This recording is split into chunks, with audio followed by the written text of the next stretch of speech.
Hola, muy buenos días.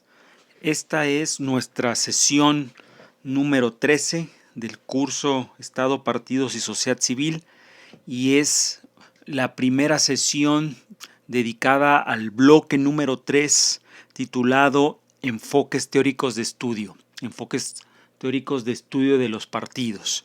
Vamos a hacer hoy un pequeño audio muy breve dedicado a dos cosas. Un primer comentario general sobre el significado de los enfoques teóricos y metodológicos para analizar los partidos políticos y un segundo comentario sobre el texto de trabajo que ustedes tienen específicamente para esta sesión. Bien, una primera reflexión muy panorámica, pero lo suficientemente pertinente para que ustedes valoren el significado de los enfoques de estudio. Lo hemos comentado ya en varias ocasiones en el curso. No hay en la ciencia política, no lo ha habido hasta ahora y seguramente no lo va a haber nunca, un solo enfoque. Un enfoque, como su nombre lo dice, es una manera de enfocar un objeto empírico de estudio. Es una suerte de foco analítico, un encuadre, una manera de enmarcar a partir de ciertas teorías, a partir de ciertas premisas, a partir de ciertas metodologías de investigación, algo de la realidad que queremos conocer. No lo hay porque sencillamente la propia realidad motiva la producción de distintas maneras de pensarla. Nadie ve la realidad del mismo modo, nadie observa en la realidad exactamente lo mismo, porque la propia realidad social no es evidente, no es transparente, no es unívoca, no es indudablemente objetiva. Todo lo contrario, la realidad social es materia de debate, materia de discusión, porque no tenemos de ella un reflejo, una representación única para todos, sino que lo que tenemos de ella son distintas construcciones que producimos a partir de las percepciones que la realidad nos da. Alguien puede pensar que tal situación, incluso más simple para ponerlo más cercano a nosotros, alguno de ustedes puede pensar que tal profesor es muy buen profesor y sin embargo un estudiante que está al lado, justo al lado y que ha tomado las mismas clases de quien afirmó eso, puede considerar todo lo contrario, puede pensar, no, ese profesor me parece bastante deficiente. Esas percepciones influyen en la manera en que la realidad se piensa y se representa teóricamente. Nunca accedemos a la realidad de manera directa. Accedemos a la realidad mediante conceptos.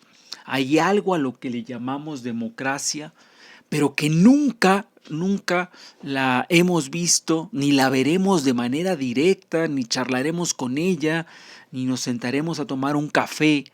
Es un concepto, una representación a partir de la cual discutimos según distintas apreciaciones que tengamos sobre lo que debiera ser una democracia. Y así sucede con todos los conceptos de las ciencias sociales, sean estos movimientos sociales, representación, soberanía, Estado, todo este tipo de conceptos, sociedad civil, no son conceptos que podamos designar unívocamente a partir de nuestros sentidos. No podemos decir los vi, los toqué, los medí.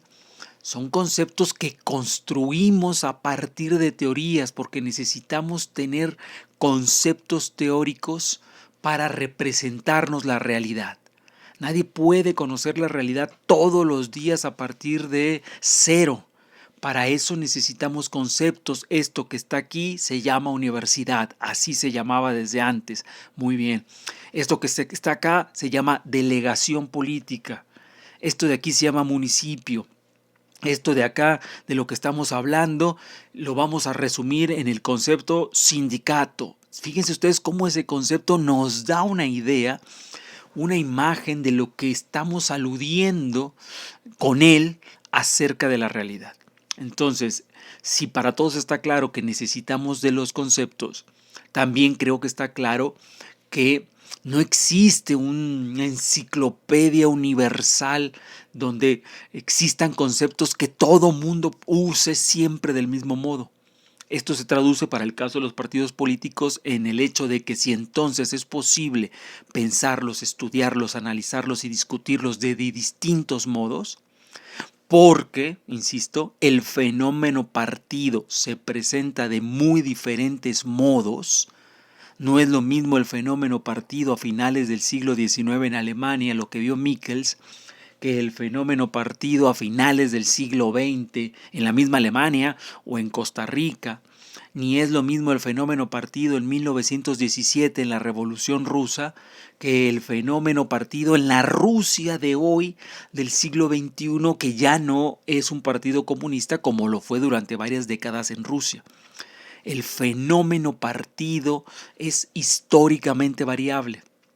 Por eso, porque la realidad misma lo provoca, nuestros marcos de estudio para analizar esa realidad son plurales, son diversos, incluso son a veces contrastantes y antagónicos, porque a veces ciertas teorías han funcionado para explicar determinadas realidades sociales, pero esos contextos sociales siempre evolucionan. Una teoría que ayudara a explicar el funcionamiento de la familia en la década de los 20, una sociología familiar de la década de los 20, evidentemente se quedará rebasada como marco teórico para tratar de explicar las nuevas formas de la familia de las dos primeras décadas del siglo XXI. Creo que esto más o menos ayuda a hacer transparente el hecho de que estamos, y digo ahora entre comillas, condenados. Lo entrecomillo porque en realidad estoy haciendo una broma, es así y más vale relacionarse bien con ello. Estamos condenados a producir distintos marcos de estudio y como estudiantes de ciencia política a tratar de estudiar, comprender, conocer el mayor número posible de enfoques de estudio. La ciencia política es su propia historia, es la producción, reproducción, refutación, muerte, nacimiento e incluso resurrección de algunos enfoques. Antes de terminar con este tema, que no les extrañe que a veces ni siquiera podemos llegar a tener el mismo vocabulario en la ciencia política para hablar de las mismas cosas. Hay autores que les llaman enfoques de estudio de la ciencia política, pero algunos otros en lugar de usar la palabra enfoques dicen paradigmas. Algunos otros usarán la palabra perspectivas teórico-metodológicas. Alguien más podrá usar la palabra escuelas o programas de investigación. Eso es poco importante, pero a veces confunde porque uno pensaría que tendría que haber cierta homogeneidad en el vocabulario. Y no es así por razones muy comprensibles. Los politólogos alemanes usarán cierto lenguaje que seguramente los politólogos españoles, como pertenecen a otra tradición, no usan. Los politólogos ingleses tal vez le digan marco a lo que eventualmente los politólogos suecos le digan enfoque. ¿Sí? Esas cosas, aunque son menores, no hay que perderlas de vista porque a veces uno se confunde. En la ciencia política, y esto es un tema que quien quiera averiguarlo, yo pienso que a los politólogos les puede interesar, porque pues si a los politólogos no les interesa la historia de la ciencia política, pues estamos fritos, ¿no? Seguramente a nosotros, más que a los contadores, más que a los químicos, nos interesará la historia de la ciencia política. Si alguien quisiera ahondar, ni siquiera ahondar, tener una mínima, pero muy mínima inducción a estos temas, por supuesto, en su formación tendrán algunos cursos donde se hable de esto, pero si quisieran tener una cosita ahí como más sistemática y muy, muy introductoria, en el aula virtual, en la sesión anterior, en la sesión número 12, ustedes pueden encontrar alojado ahí un texto que, como les mencioné en la clase pasada, constituye unos extractos de un libro titulado Cómo leer, razonar y estudiar ciencia política. Es un libro escrito para estudiantes de ciencia política, pensado precisamente para politólogos en ciernes, es decir, en formación como ustedes, que necesitan, porque es muy útil, alguna orientación disciplinaria. ¿Qué es la ciencia política? ¿Cómo funciona? ¿Qué es y qué no es la ciencia política? ¿En qué consiste la pretensión de estudiar científicamente la política? Porque en realidad ciencia política quiere decir ciencia de la política, lo cual implicaría aplicar el método científico para observar lo más objetiva, sistemática y comparablemente el fenómeno político. ¿En qué consiste la política? ¿En qué consiste? ¿Cuál es el objeto de estudio de la ciencia política? Si partimos del hecho de que nuestro método es el método científico, la siguiente pregunta es, ¿qué es lo que vamos a intentar ver con el método científico? Esa es la pregunta por el objeto de estudio. Y es interesantísimo porque desde que la ciencia política como una carrera universitaria y departamentalizada empezó a nacer hacia muy finales del siglo XIX, el objeto de estudio de la ciencia política nunca ha estado fijo, nunca ha sido uno solo.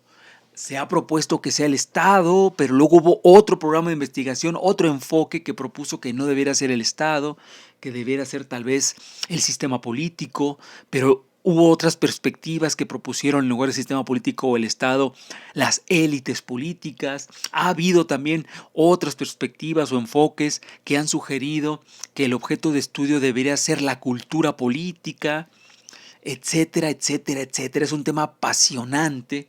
Y ahora ya en el siglo XXI, bueno, cuando hablamos de objeto de estudio, podemos hablar de cuestiones tan interesantes como el feminismo, la ecología, muchísimos posibles objetos y campos de investigación.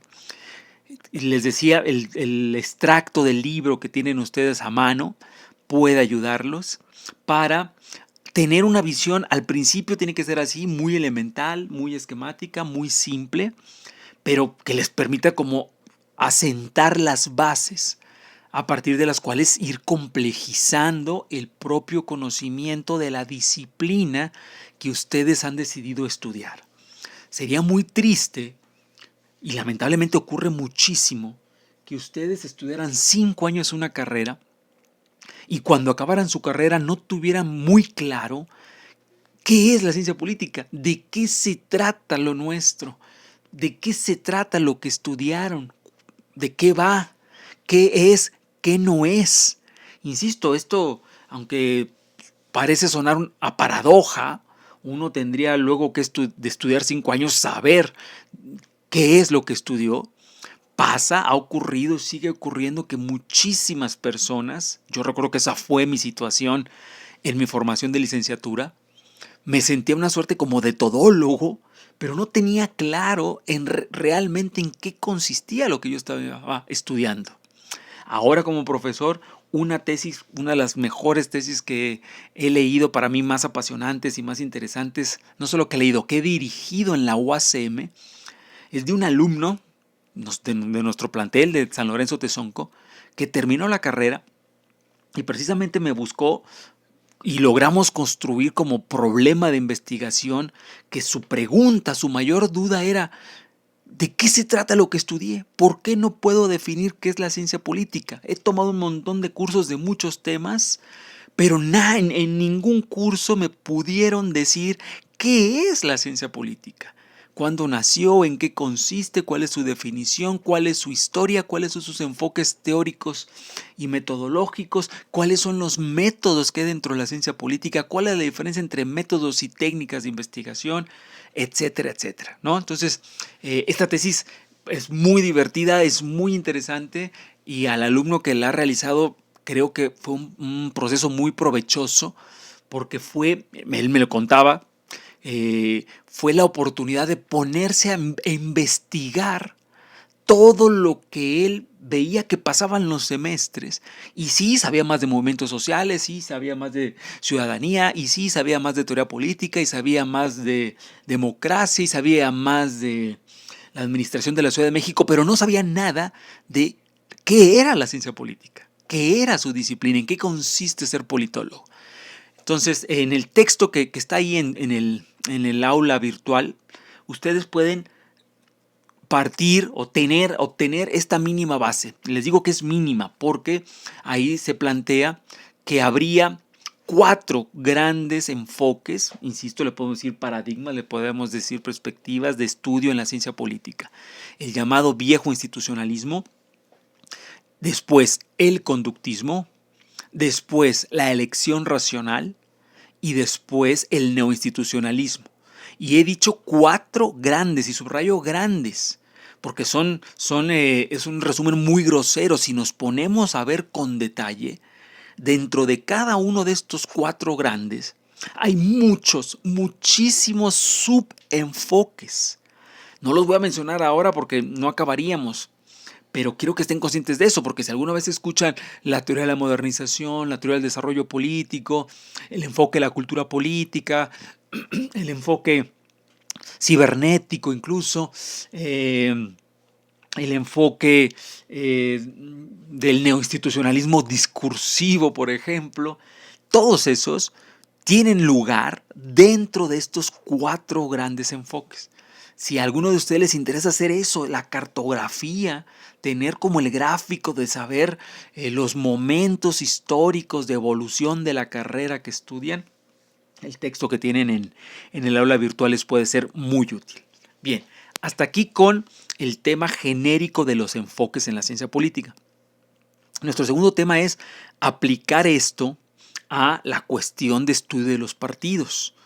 Nada raro, si en la ciencia política hay enfoques de investigación, nada raro que uno de los campos más consolidados de la ciencia política, que es el campo de estudio e investigación de los partidos políticos, sea un campo de estudio en el que se trabaja con la pluralidad de enfoques que ya existen en la ciencia política. No es que los que se pongan a estudiar partidos se los inventen y se los saquen de la manga, sino que primero son politólogos. Al ser politólogos conocen la diversidad de enfoques.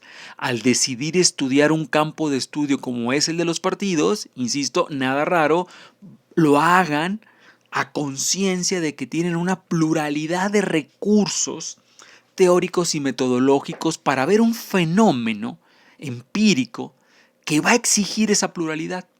¿Por qué? Porque un politólogo, pongamos el caso de Duverger, que ya vimos en este curso, francés, que va a ver los partidos franceses y europeos durante la Segunda Guerra Mundial, por su etapa de vida, por la época que le tocó, observa los partidos entre guerras, en la Primera y la Segunda Guerra Mundial, durante la Segunda Guerra Mundial y después de ello. Evidentemente, lo que le toca ver empíricamente le va a sugerir, le va a exigir ver ese fenómeno empírico con cierto enfoque, con cierta perspectiva.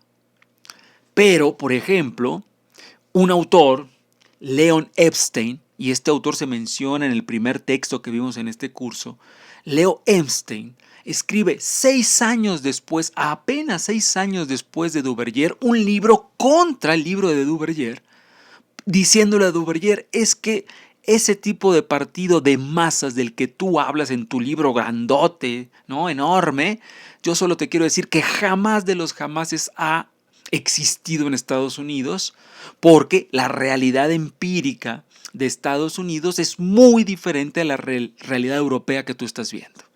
Por ejemplo, en Estados Unidos nunca tuvimos feudalismo, no tenemos los antecedentes monárquicos que tienen ustedes en Europa, porque nosotros nacimos mucho después. Por lo tanto, al nacer mucho después, tampoco tuvimos ese movimiento obrero que marcó la vida europea y marcó el nacimiento de los partidos políticos. Tampoco fuimos invadidos por los nazis, no fuimos un terreno que sufriera como ustedes la Segunda Guerra Mundial y por lo tanto, ni la primera por supuesto, y por lo tanto el nivel o la politicidad ha sido diferente. Y por muchas y más razones, los partidos políticos de Estados Unidos no se parecen en nada, absolutamente nada, a los que tú estás viendo, Duverger. Eso le dice Leon Epstein. A partir de esa gran diferencia empírica, gran diferencia histórica en lo que están viendo, no nos puede extrañar que Epstein use un enfoque teórico y metodológico absolutamente diferente al de Duverger, al grado de que el libro de Epstein pareciera estar hablándonos de otra cosa, no de partidos políticos, porque el lenguaje, las categorías, las premisas, las hipótesis no se parecen en nada a Duverger. No se parecen en nada, insisto, porque el fenómeno empírico es distinto, pero además porque el enfoque de investigación es absolutamente diferente. Y estos dos enfoques de investigación que estoy aludiendo con Duverger y con Epstein, aludo a ellos premeditadamente, porque son los que vamos a ver en nuestra sesión 13 y 14. La sesión 13 dedicada al enfoque organizativo y la sesión 14 dedicada al enfoque de la elección racional. Hoy solo voy a hablar del enfoque organizativo y muy rápidamente. No pienso desarrollar los contenidos de la lectura que ustedes harán, sino enunciarlos. Y al enunciarlos tratar de subrayarles lo relevante que es entender esto como parte de un enfoque que nos hará ver a los partidos de una manera muy distinta que si los estudiáramos con otro enfoque. El texto de trabajo que ustedes tienen es el famosísimo libro de Angelo Panebianco titulado Modelos de Partido. Es un libro, un librazo, una belleza de libro. Tiene 500, no, déjenme ver bien, no les quiero mentir. Sí, bueno, no andaba tan perdido, debe tener algo así, 512 cuartillas. Y es un libro que en estas más de 500 cuartillas analiza, estudia, discute a los partidos a partir de lo que el autor llama en la introducción la sociología de la organización. Dice él, yo me considero un hijo de Weber e incluso de Michels, que fueron los primeros autores que estudiaron a los partidos como organizaciones, que los pensaron y los investigaron a partir de los misterios, los problemas, las tensiones del funcionamiento organizativo. En este caso de unos partidos de masas y de unas burocracias muy complejas. Él se considera hijo, discípulo de esa tradición, de esa perspectiva, de ese enfoque, y va a estudiar a los partidos aplicando la sociología organizativa, tratando de comprender cómo funcionan organizativamente. La introducción, si bien no es una lectura obligatoria, se las recomiendo mucho. Ahí se establece claramente por qué este libro es un libro dentro del enfoque organizativo, porque es un libro representativo y brillante del enfoque organizativo. Quien quiera ver eso lo puede ver en la introducción. En el capítulo 1, que es el que van a leer, el capítulo 1 se llama Algunos dilemas en materia de organización. Voy a enunciar las cuestiones que quiero que revisen, que lean con mucha atención. Y antes de enunciarlas, solo reparar en lo mismo. Estos temas, estos conceptos que vamos a discutir, esta mirada que vamos a tener sobre los partidos a partir de Panebianco no es natural. Con natural quiero decir, Panebianco no fue ahí, vio un partido y esos temas salieron así a la luz.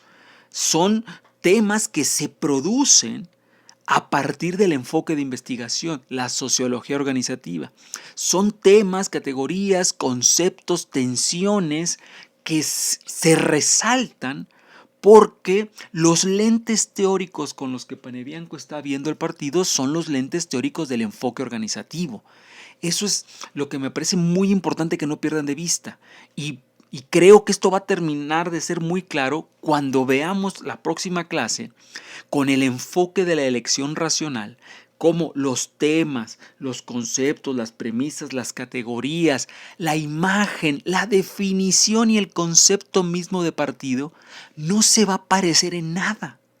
Esto es lo que quiero que veamos en estas dos clases, contrastando dos autores que nos están hablando de lo mismo, pero al hacerlo con conceptos, lenguajes, premisas, categorías, observaciones, esquemas, definiciones tan radicalmente diferentes, nos están haciendo ver la importancia de los enfoques. Los enfoques son como unos lentes, como unas gafas que uno se los pone para ver algo, y que en función del tipo de gafa o del lente que te pongas, eso que quieres ver te puede salir rojo, te puede salir verde, te puede salir amarillo. Entonces eso es lo que quiero en principio que tengan claro, y después por supuesto que lo que ahorita voy a mencionar, enunciar, al leerlo lo comprendan, y que los problemas que tengan de comprensión para lo que voy a enunciar pues lo discutamos en la clase correspondiente. Esto que voy a mencionar, solo insisto, lo voy a enunciar, son claramente los temas sobre los que les voy a preguntar en el examen. 1. ¿Qué es el prejuicio sociológico y qué es el prejuicio teleológico? Ese es un primer tema muy importante que tiene que ver con la definición de los partidos y por qué dice Panebianco que al definir a los partidos tenemos que evitar el prejuicio teleológico y sociológico. 2. Panebianco cita en varias veces a Anthony Downs, el autor que vamos a leer la próxima clase. Quisiera que repararan en qué críticas y qué deslindes hace Panebianco de Downs. Es decir, cómo él, lo último que dice es yo pienso igual que Downs, sino que al contrario marca unos deslindes, porque está haciendo unos deslindes precisamente entre enfoques de investigación. Eso es la segunda cosa que quiero que no pierdan de vista. Luego, por supuesto, quiero que vean los 4 dilemas organizativos que el autor va a plantear entre la página 35 y la página 51. De la 35 a la 51 se plantean 4 dilemas organizativos que quiero que los revisen con mucha atención. Luego, quiero que vean en qué consiste para Panebianco la articulación de los fines organizativos y por qué para Panebianco, cuando explica la articulación de los fines organizativos de un partido, él plantea ahí que ese es un tema que Michels no pudo comprender y que mucha de la crítica de Michels a los partidos nace por esta incomprensión, nace porque Michels no entiende de manera adecuada este problema entendido como que los partidos están obligados a articular sus fines. Yo quiero que entiendan ustedes en esa lectura en qué consiste articular los fines organizativos y por qué eso supuso una mala lectura en el caso de Michels. Y último, que tengan muy claro, entre la página 53 y la página 59, en qué consiste el modelo de evolución organizativa que Panebianco plantea entre esas páginas, entre las 53 y las 59, como un tipo ideal. Eso quiero que lo vean muy bien. Aparece ahí una figurita en la página 57 que condensa este tema, donde el modelo de evolución organizativa es retratado en una figura, en un esquemita, y donde aparece una palabrita que también va a ser parte de nuestra discusión, que es institucionalización organizativa. Estos dilemas que necesito que vean, los 4 dilemas, para Panebianco forman parte de un modelo de evolución organizativa en donde los partidos se juegan la posibilidad o no de conseguir institucionalizarse. No es lo mismo ser una organización institucionalizada que una organización con procesos inconclusos o deficitarios de institucionalización. Ese tema es muy importante en términos organizativos. Hasta aquí con esta mínima presentación de los temas que discutiremos de Panebianco y a los cuales les pido encarecidamente que le pongan mucha atención en su lectura. ¿De acuerdo? Nos veremos pronto en esta clase. Hasta luego. Chao, chao.